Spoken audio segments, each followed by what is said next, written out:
When Kama Raga is totally eliminated, the entire world appears empty.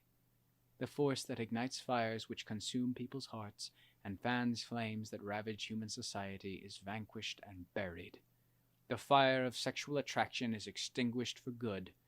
Nothing remains to torment the heart. With Kama Raga quenched, Nibbana appears imminent and close at hand. Kama Raga conceals everything, blinding us to all aspects of the truth. Thus, when Kama Raga is finally destroyed, we have an unobstructed view of Magga, Phala, and Nibbana. They are now well within reach. To summarize, the stage of Anagami is attained when Kama Raga's stranglehold on the mind is broken. The Anagami must then practice the same investigative techniques that led to that result, deepening, broadening, and perfecting them until bodily forms no longer appear within the citta. The mind creates images and then falls for its own creations. The fully accomplished Anagami knows this beyond a shadow of doubt. The human body, and everything that it's believed to represent, are matters of the mind deceiving itself. The body is a lump of matter, a conglomeration of basic natural elements. It is not a person, it is neither pleasing nor repugnant. It simply is as it is, existing in its own natural state. The mind perpetrates the fraud that we perceive, and is then taken in by its own false perceptions. All human organs are merely devices that the citta's knowing nature uses for its own purposes. The knowing presence of the citta is diffused throughout the whole body. This diffusion and permeation of conscious awareness throughout the body is entirely a manifestation of the citta's own essence. The physical elements composing the body have no consciousness. They have no intrinsic knowing qualities, no conscious presence. The knowing and the sense consciousness associated with the body are strictly matters of the citta and its manifestations. The eyes, ears, and nose are able to perceive through the awareness of the citta. These organs are merely the means by which sense consciousness occurs. They themselves have no conscious awareness. Normally, we believe that our eyes are capable of seeing. But once we fully understand the body's true nature, we know that the eyeball is simply a lump of tissue. The consciousness that flows through the eyes is what actually sees and knows visual objects. Consciousness uses the eyes as a means to access the visual sphere. Our organs of sight are no different from the eyeballs of a dead animal lying at the side of the road. The fleshy eye has no intrinsic value. On its own, it is basically inert. This is known and understood with unequivocal clarity. How then can the body be oneself? How can it belong to oneself? It's completely unnatural. This principle is seen clearly when the flow of consciousness that diffuses and permeates the human body is drawn back into itself and converges into a deep state of samadhi. Then the entire body exists as no more than a lump of matter, a log or a tree stump. When the citta withdraws from samadhi, conscious awareness returns to the body, spreading out to permeate every limb, every part. Awareness and the ability to know are fundamental functions of the citta, not of the physical body. In the normal waking consciousness of the meditator at this level of practice, the knowing presence is fully aware of itself, aware that the citta and the knowing are one and the same timeless essence, and that the physical elements know nothing. In samadhi, the body may disappear from awareness, but the awareness itself never disappears.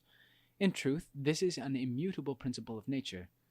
When the kilesas infiltrate the citta, however, they grasp everything as oneself, as me or mine, thus confusing one's true nature with the sense faculties that it animates.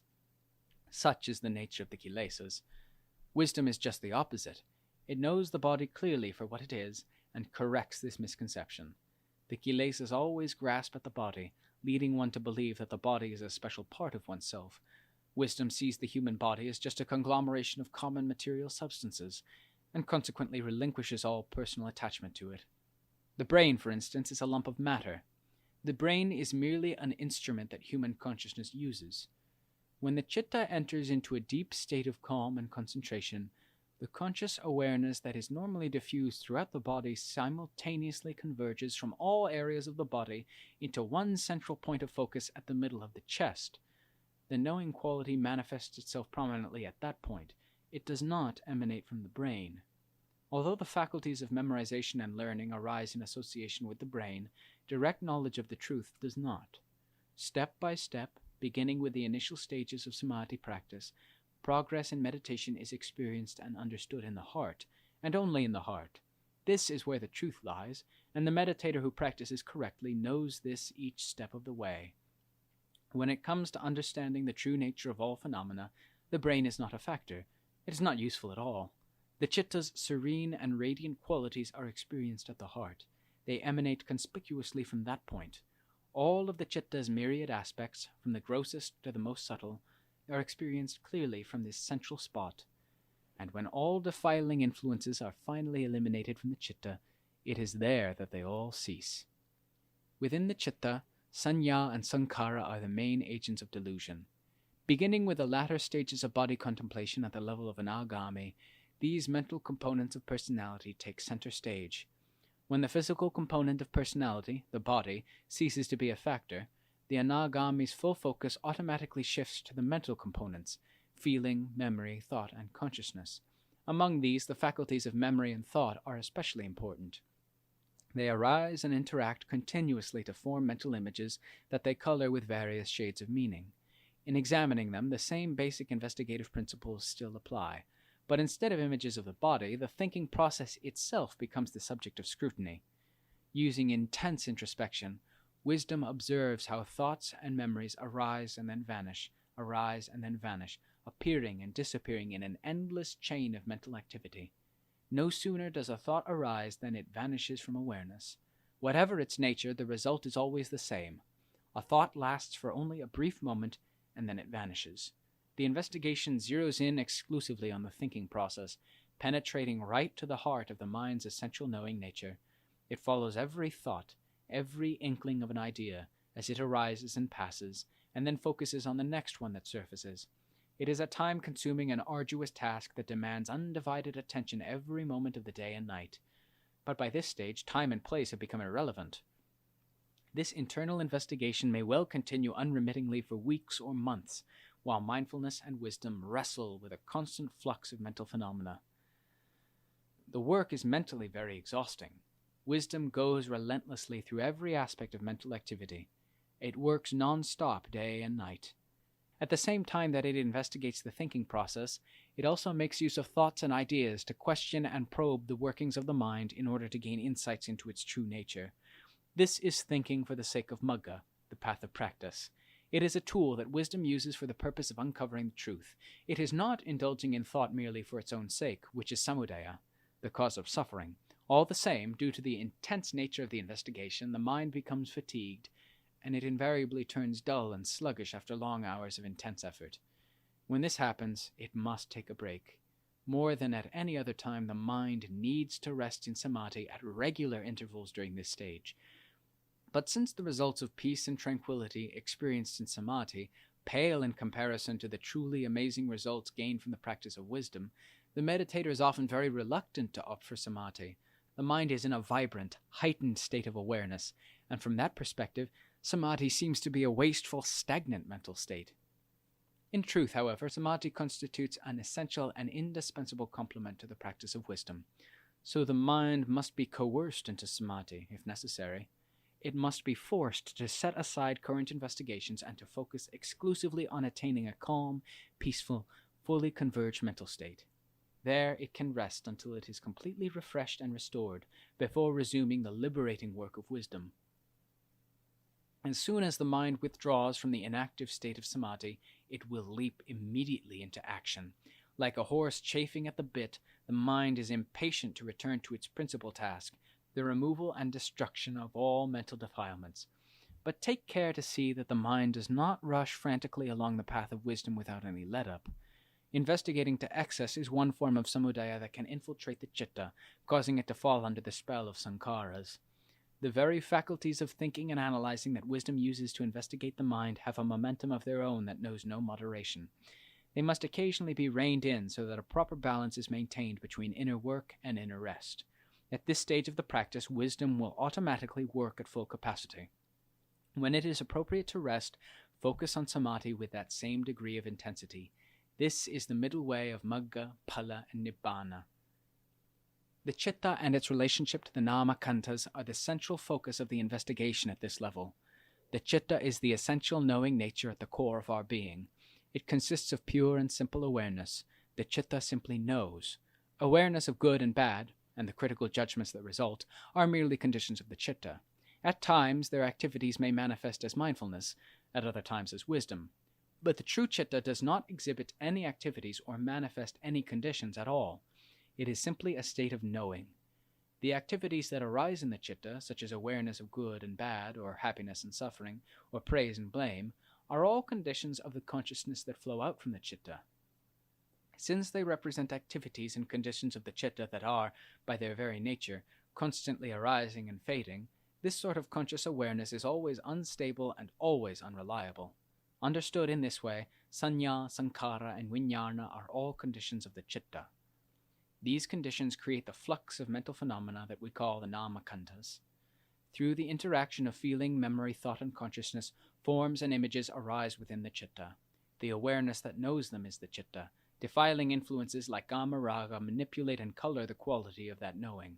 So long as the citta, under the authority of kama raga, believes this internal imagery to be real and substantial, desire and aversion will occur. Internalized forms are then cherished or despised according to their perceived nature, either good or bad, attractive or repulsive. The citta's perspective is then divided between these two extremes. It is tricked into identifying with a world of duality and instability. The citta's knowing does not arise or pass away, but it mimics the traits of those things, like the kilesas and the khandhas, that do. When wisdom finally sees through the deception, the citta no longer harbors these phenomena, although they continue to arise and vanish in the sphere of the khandhas. The citta is thus empty of such phenomena.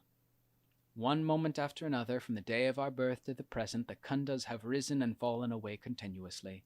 On their own, they have no real substance, and it is impossible to find any. The citta's interpretation of these phenomena lends them a semblance of personal reality. The citta clings to them as the essence of oneself, or as one's own personal property. This misconception creates a self-identity that becomes a burden heavier than an entire mountain, a burden that the citta carries within itself without gaining any benefit. Dukkha is its only reward for a misconceived attachment fostered by self-delusion.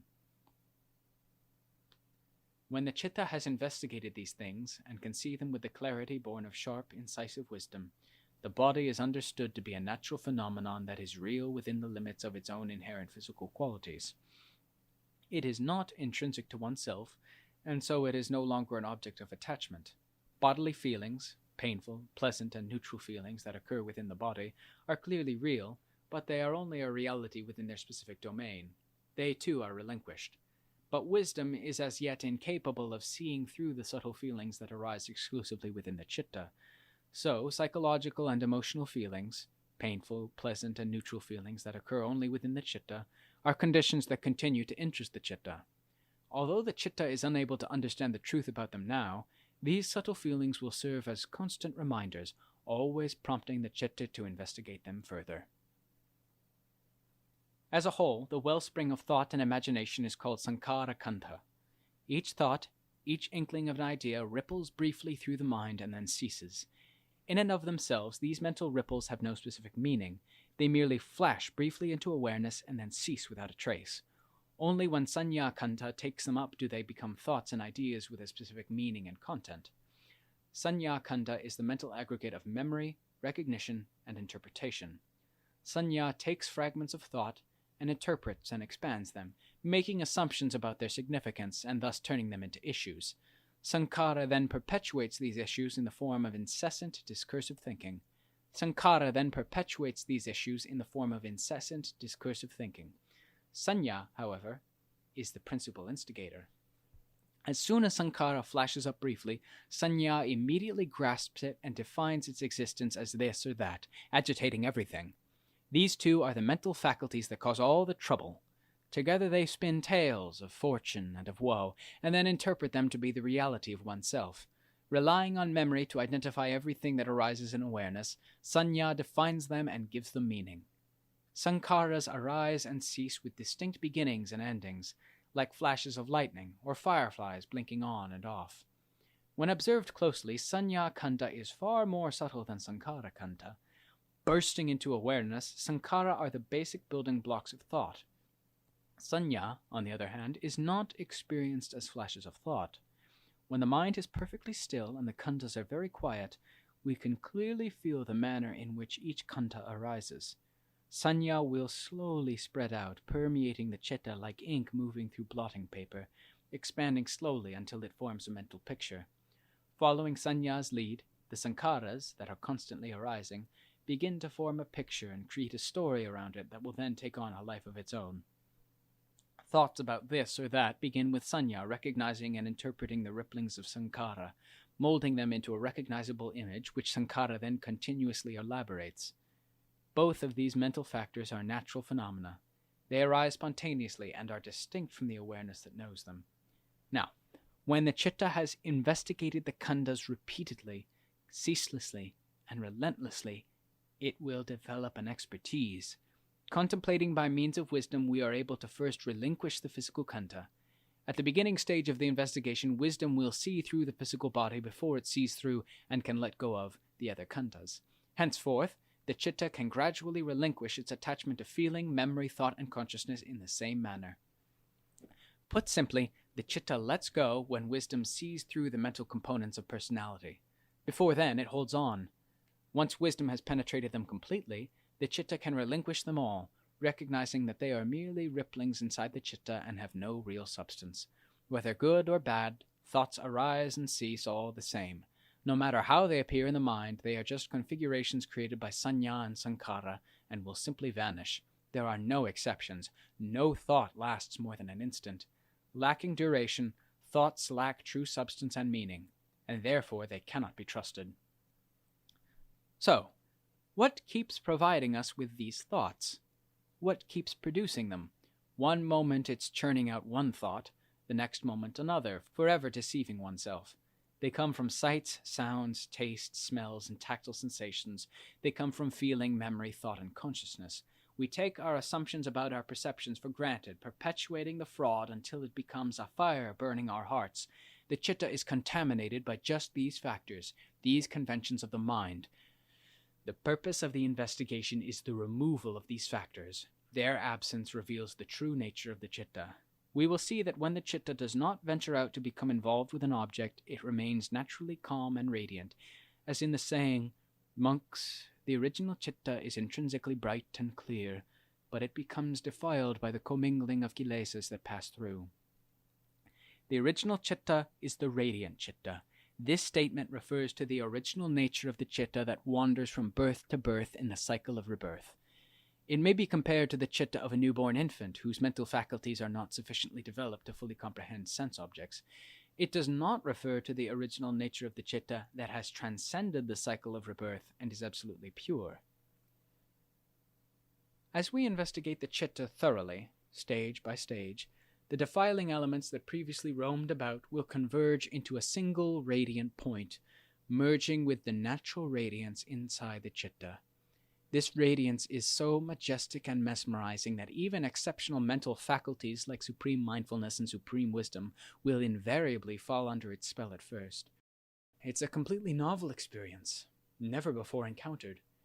It amazes and appears so extraordinary, so majestic and awe-inspiring that it seems nothing could possibly compare with it at that moment. And why shouldn't it be? It has been an absolute monarch, ruling over the three worlds of existence for countless aeons.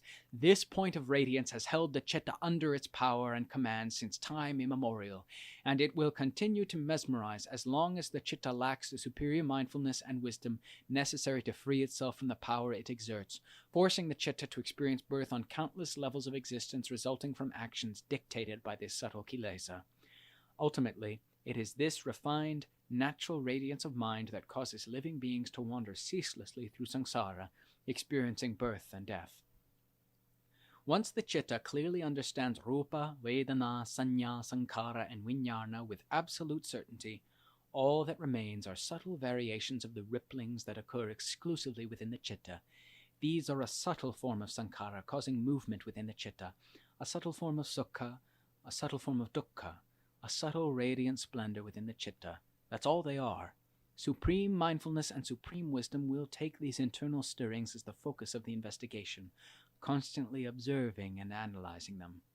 The radiance, produced by the convergence of the various kilesas, will be a clearly perceived point of brightness, a very refined radiance that is centered at a specific point within the citta. A refined and corresponding dullness will occasionally arise to tarnish that radiant center, which causes an equally subtle form of dukkha to emerge as well. In truth, brightness and dullness are two sides of the same coin. Both are conventional realities. At this level, radiance, dullness, and dukkha are companions appearing together. For this reason, when the citta experiences this wonderful radiance, it is always slightly wary that the experience may be marred by variations at any moment. Mindfulness and wisdom work to protect and maintain the radiance against tarnish. Regardless of its subtlety, the blemish is still a symptom of the kilesas, so meditators must not be complacent. These subtle changes in the citta's radiance must be examined by wisdom with utmost persistence. In order to eliminate this burden of anxiety and reach a definitive resolution to this matter, ask yourself, what exactly is this radiance? Focus your attention on it until you know. Why is it so changeable? One moment it's luminous, the next it's slightly tarnished. One moment there's sukha, the next there's dukkha. One moment there's total satisfaction, the next moment dissatisfaction creeps in. Notice the subtle sukha that behaves with just the slightest irregularity, then with the slightest appearance of dukkha, in line with the refined nature of the citta at this level, it is sufficient to make us suspicious. Why does this subtle and refined state of the citta display such a variety of conditions? It is not always constant and true. Relentlessly pursue this line of inquiry. Be fearless. Don't be afraid that the destruction of that luminosity will be the destruction of your own true essence. Just focus on that central point to see clearly that the radiance has the same characteristics of anicca, dukkha, and anatta of all the other phenomena that you have already examined. The only difference is that the radiance is far more subtle and refined. At this stage of the investigation, nothing should be taken for granted. Nothing in the realm of conventional reality should be trusted. Bring your focus deep into the citta and let wisdom take up the challenge. All things that are counterfeit originate in the citta. This radiance is the most conspicuous among them. It is the ultimate counterfeit. Since you cherish and safeguard it more than anything else, you will hardly want to interfere with it. Within the entire physical body, nothing stands out so prominently as this brilliance. It provokes such a mesmerizing sense of inner amazement, and consequently such a protective feeling of attachment, that you want nothing to disturb it. There it is. Look at it. It is none other than the supreme ruler of the universe, Avijja. But you don't recognize it. Never having seen it before, you will naturally be deceived by the radiance you encounter at this stage. Later, when mindfulness and wisdom are fully prepared, you will know the truth without any need of prompting. This is avijja. The true avijja is right here. It is nothing but a mesmerizing point of brilliance. Don't imagine avijja to be a demon or a beast, for in truth it is really the most alluring and endearing paragon of beauty in the whole world. True avijja is very different from what you expect it to be. Therefore, when you encounter avijja, you fail to recognize it, and your practice gets caught there. If you have no teacher to advise you and point out a way to investigate, then you will be at an impasse for a long time before you realize its true nature and can go beyond it. When you do have a teacher to advise you on how to proceed, then you can quickly understand the basic principle and strike decisively at that center of radiance without putting any trust in it. You must conduct your investigation here as you have done with other natural phenomena. Having relinquished all attachment to the five khandhas, the citta is exceedingly refined at this stage. Although it has let go of everything else, it has yet to let go of itself. Its own intrinsic knowing nature remains permeated by avijja's fundamental ignorance about its own true essence, and therefore remains attached to itself. It is here that avijja converges into a single point of focus. All of its external outlets having been cut off, it converges into the citta without a way to flow out. Avijja's outlets are the eyes, ears, nose, tongue, and body, leading to sights, sounds, smells, tastes, and tactile sensations. Once mindfulness and wisdom are skilled enough to cut off these outflows for good, avijja is left without an outlet for its expression. Its external agents have been neutralized. All that remains is a subtle, incessant vibration resonating within the citta. Being deprived of an outlet for its activities, it depends solely on the citta as its base of activity. As long as wisdom is unable to thoroughly transcend it, avijja will appear as subtle feelings of sukha, subtle feelings of dukkha, and a radiance that truly overwhelms and amazes. so the chitta keeps focusing the investigation on those factors. Every conventional reality, no matter how refined it is or how bright and majestic it seems, invariably manifests some irregular symptoms. These are sufficient to catch the chitta's attention and make it search for a solution.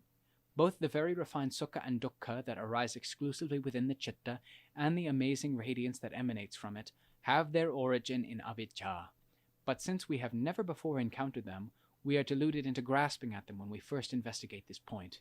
We are lulled into a sound sleep by avidya, believing that the subtle feelings of satisfaction and shining radiance are our true essence beyond name and form.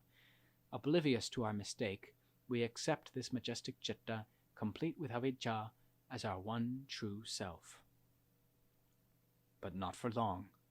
At this level, the powerful faculties of supreme mindfulness and supreme wisdom are not complacent. They routinely scrutinize, investigate, and analyze back and forth continually. Eventually, they will realize the truth. They will notice that the subtle feelings of sukha and dukkha display slight variations that seem out of keeping with that majestic radiance. Even though the dukkha that manifests itself is ever so slight, it is enough to make us suspicious. Why does the chitta have these varying conditions? It's never constant. These tiny irregularities that are observed within the radiant center of the chitta manifest just enough fluctuation to attract the attention of mindfulness and wisdom. Once they are detected, mistrust arises, alerting wisdom that they should be investigated. So the quality of the chitta's knowing then becomes the focus of the investigation. Mindfulness and wisdom concentrate on this point, trying to discover what this knowing really consists of. They have already investigated everything else stage by stage, to the extent that all other factors have been successfully eliminated.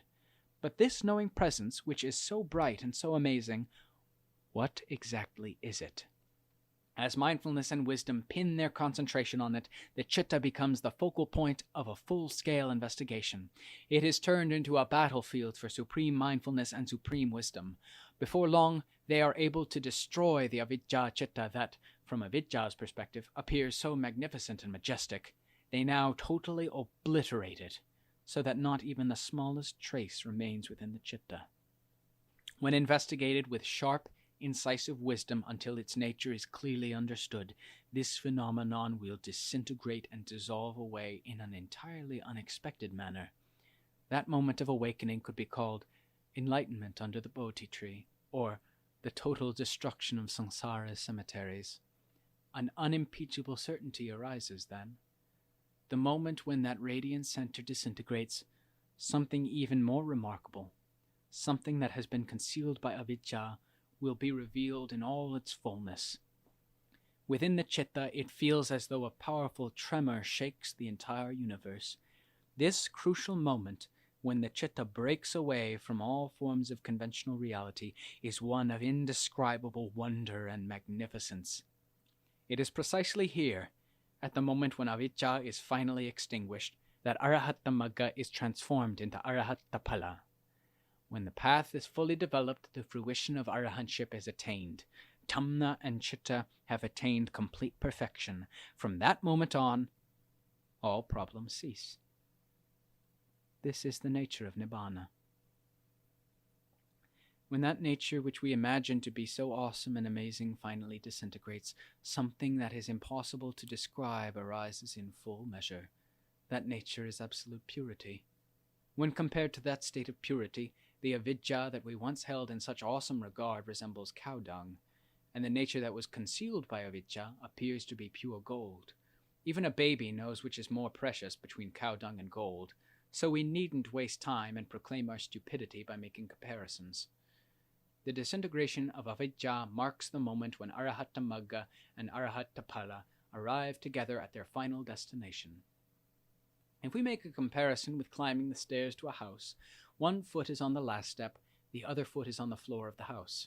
We have not yet reached the house with both feet. Only when both feet are firmly on the floor of the house can we say that we have reached the house. The chitta reaches Dhamma when it has both feet firmly planted in the supreme Dhamma. It has attained the singularity of nibbana. From that moment of attainment, the chitta is completely free. It manifests no further activities for the removal of kilesas. This is Arahattaphala, the fruition of arahantship.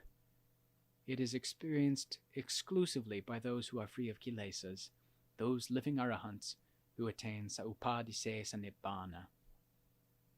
As for rupa, vedana, sanya, sankhara, and vijnana, they are merely conditions, natural phenomena that spontaneously arise and cease without the ability to impact or contaminate the citta in any way. The same applies to sights, sounds, smells, tastes, and tactile sensations. Each has its own separate reality. Their existence no longer poses a problem, as the citta is now free of the ignorance that caused it to make false assumptions about them. Now that the citta is fully aware of the truth, it knows the reality of its knowing presence, as well as the reality of all natural phenomena within and without. With each having its own separate reality, the conflicts that used to arise between them no longer exist. All are free to go their separate ways. At this stage, the long-standing conflict between the kilesas and the citta is finally over. When the truth is known in this way, the citta feels no anxiety or apprehension concerning the life and death of the khandhas. The citta simply perceives the activities of the khandhas, how they arise, interact, and cease, and how they eventually disintegrate at death.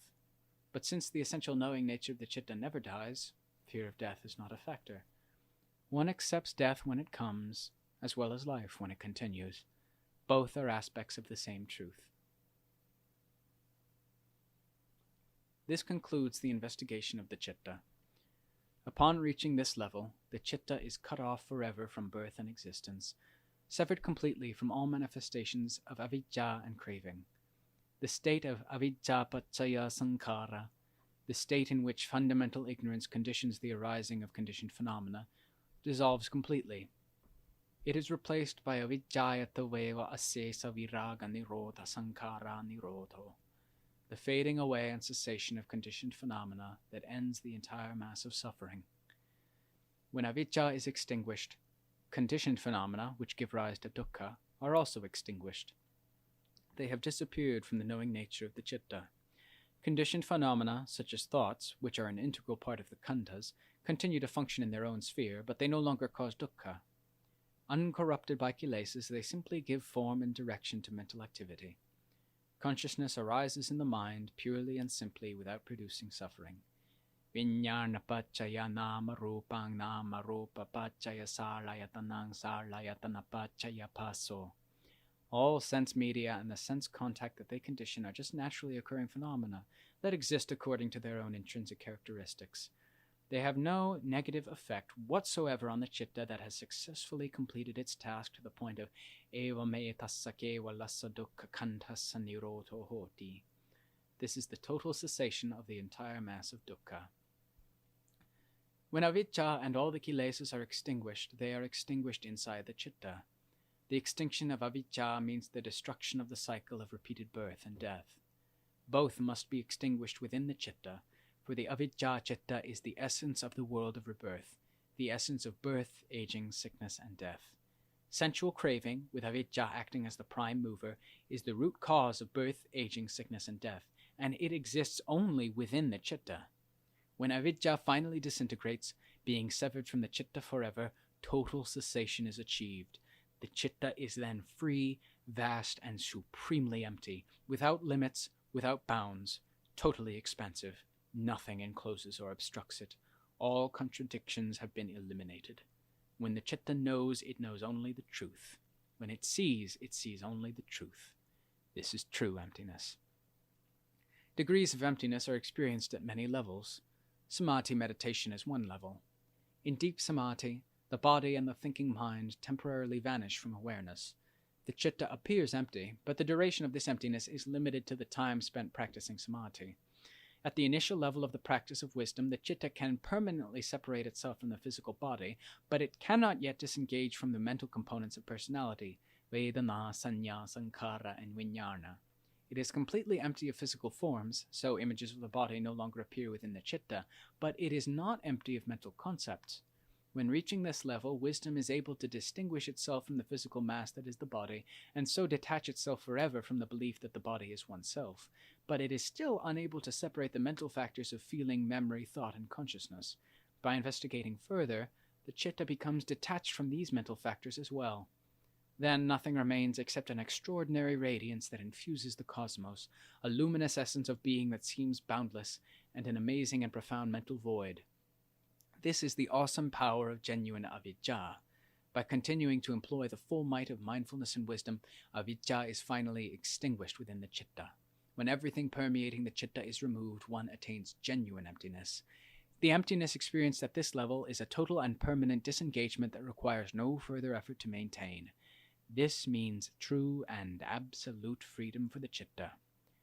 The difference between the emptiness of the avidya citta and the emptiness of the pure citta, free of avidya, can be illustrated by imagining a person in an empty room.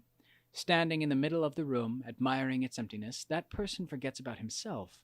Seeing that there is nothing around him in the room, he reflects only on the emptiness he perceives, and not on the fact that he is occupying a central position in that space. As long as someone is in the room, it is not truly empty. When he finally realizes that the room can never be truly empty until he departs, that is the moment when avidya disintegrates and the pure citta arises. Once the citta has let go of phenomena of every sort, the citta appears supremely empty.